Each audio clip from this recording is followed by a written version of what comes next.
اور ایسے لوگ میں نے آنکھوں سے دیکھے کہ ان کے بڑے ادب و احترام سے پڑھواتے تھے تو بہت فائدہ تھا. ان کے بیٹوں میں وہ بات نہیں, کارخانے لوٹ گئے, بٹوارے بری طرح ہو گئے, نان شبینہ کے محتاج ہو گئے, لیکن عقل نہیں آئی. یہ عذاب الہی کی قسم ہے کہ آدمی کو پٹ لگ رہی ہو اور اس کو بالکل سمجھ نہیں آ رہی.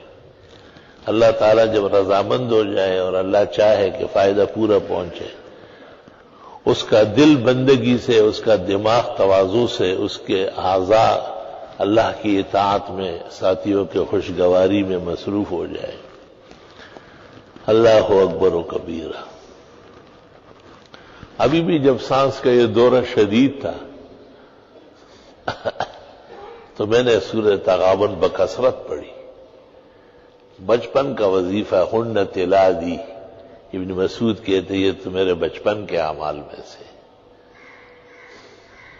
ہے, وہ شوق سے پڑھا.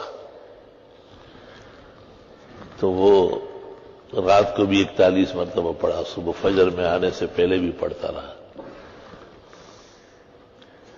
اور متفکر بھی بہت زیادہ تھا.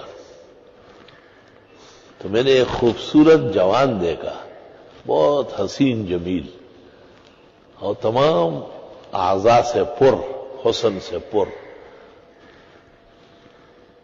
تو میں نے پوچھا کیا نام ہے؟ کہا ذالک یوم التغابن, سورہ تغابن.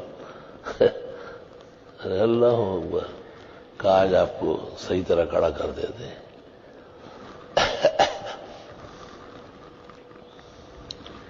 اللہ اکبر و کبیرہ.